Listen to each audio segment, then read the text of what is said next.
Bonjour à tous. Alors cette vidéo elle a pour but de vous apprendre trois choses sur le cycle menstruel. La première chose c'est déterminer la durée d'un cycle. La deuxième chose c'est déterminer la date de l'ovulation. Et la troisième chose c'est de déterminer la fenêtre de fécondité, c'est-à-dire la période pendant laquelle un rapport sexuel pourrait conduire à une fécondation. Voilà. Alors, première chose, la durée du cycle. Donc le cycle commence avec les règles. Le premier jour des règles, ce sera le premier jour du cycle.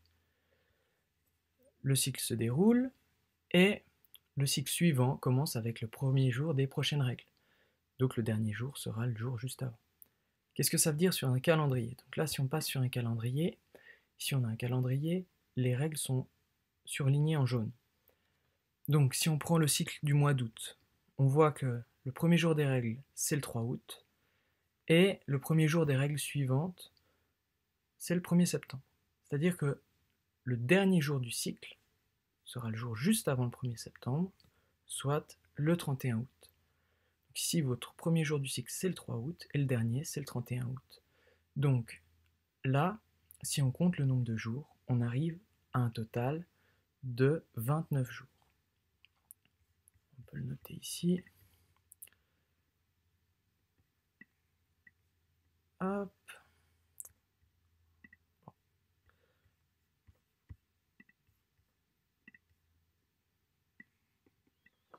Donc 29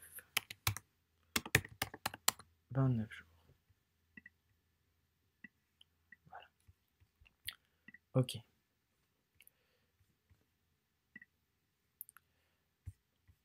Deuxième chose, c'est déterminer la date de l'ovulation. Alors, le cycle, il a deux parties. Il a une partie qui est variable, c'est la partie qui est avant l'ovulation, dont le nombre de jours n'est pas toujours le même. Et une deuxième partie qui est après l'ovulation, qui est toujours constante et qui correspond à la durée de vie du corps jaune. Donc, après l'ovulation, il y a toujours 14 jours avant les prochaines règles. Alors, comment on calcule cette date de l'ovulation? Vous vous mettez sur le dernier jour du cycle, donc ici, le 28. Et ensuite, vous comptez 14 à rebours. Donc 1, 2, 3, 4, 5, 6, 7, 8, 9, 10, 11, 12, 13, 14. Donc là, l'ovulation a lieu le 14e jour. Donc là, on va regarder ce que ça donne sur un calendrier. Donc là, si on reprend le calendrier ici, avec le cycle du mois d'août. Le dernier jour du cycle, c'est le 31. On va compter 14 jours à l'envers. Donc 1, 2, 3, 4, 5, 6, 7, 8, 9, 10, 11, 12, 13, 14. Et on a l'ovulation qui aura lieu le jour numéro 17. Le 17 août. Donc ici, je vais mettre la lettre C parce que c'est celle qui est dans votre fiche, dans la fiche de votre cours. Donc le C correspond à la date de l'ovulation. Et elle a lieu le 17. Bon, troisième chose, c'est la fenêtre de fécondité. Alors la fenêtre de fécondité, on la calcule comme ça. On part du principe qu'un ovule a une durée de vie de maximum 2 jours. Maximum 2 jours, ça veut dire que si l'ovulation a lieu le 14, il peut vivre 1 jour, 2 jours, c'est-à-dire que le 16, théoriquement, vous êtes encore fécondable, mais le 17, normalement, l'ovule est mort. Donc un rapport le 17 ne conduirait pas à une fécondation, en théorie. Donc ça nous donnerait le dernier jour, la fin de la fenêtre de fécondité. L'ovule est expulsé l'ovaire le 14 et peut rester vivant jusqu'au 16, le 17, il est mort.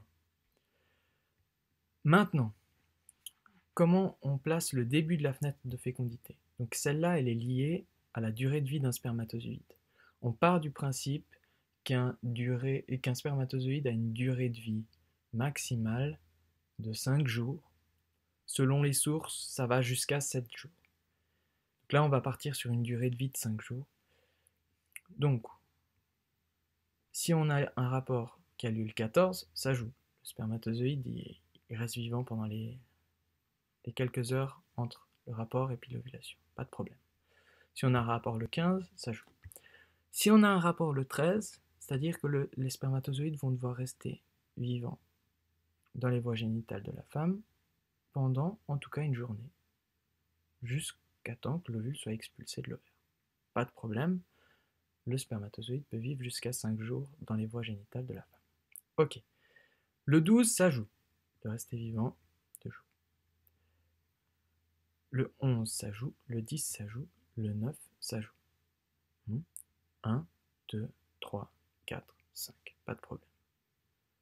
Si le rapport a lieu le 9e jour à midi, et que l'ovulation a lieu le 14e jour à midi, ça fait pile 5 jours. Bref. Donc ça nous donnerait le début de notre période de fécondité. Donc, pour la période de fécondité, vous mettez le 14, c'est le jour de l'ovulation, vous comptez plus 2, ça vous donne la fin de la fenêtre de fécondité, et vous comptez moins 5, 1, 2, 3, 4, 5, et ça vous donne le début de la fenêtre de fécondité. Théoriquement, si on considère qu'un spermatozoïde pourrait vivre jusqu'à 7 jours, on pourrait avoir carrément une fenêtre de fécondité qui commencerait ici le 7. Ok, alors on va placer ça sur notre calendrier. Donc là, si on devait noter la fenêtre de fécondité, l'ovulation a lieu le 17, l'ovule peut rester théoriquement vivant jusqu'à 2 jours maximum, donc ça nous donnerait le 19. 1, 2. Donc le 19 marquerait la fin de notre période de fécondité. Et puis on compte moins 5, donc 1, 2, 3, 4, 5. Et là, on arrive au 12. Donc théoriquement, cette jeune femme est fécondable du 12 au 19. Voilà. Alors, si on fait la même chose pour les deux autres cycles, bon, on va pas faire la même chose pour les deux autres cycles. Je vous enverrai les corrections. Voilà. Une chose qui est très importante, c'est que, et puis on va le revoir plus tard, c'est que la partie qui est non variable du cycle, c'est la partie avant les règles. Voilà, la partie avant les règles, entre l'ovulation et les règles. Ce qui fait que on ne peut pas prévoir l'ovulation en début de cycle. Je m'explique. Si on prend le cycle de septembre ici, on compte la durée du cycle de septembre, donc le premier jour c'est le 1er septembre, le dernier jour c'est le 24 septembre, ça nous donne un cycle de 24 jours. Et là, ici on a 24 jours. Ok. Maintenant, si on cherche la date de l'ovulation, on se met le dernier jour du cycle, le 24, et on compte 14. 1, 2, 3, 4, 5, 6, 7, 8, 9, 10, 11, 12, 13, 14.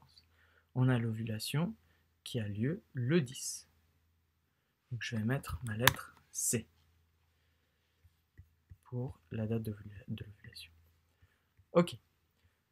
Maintenant, si on cherche la fenêtre de fécondité, donc on ajoute 2 jours, c'est-à-dire que l'ovule est théoriquement vivant jusqu'au 12.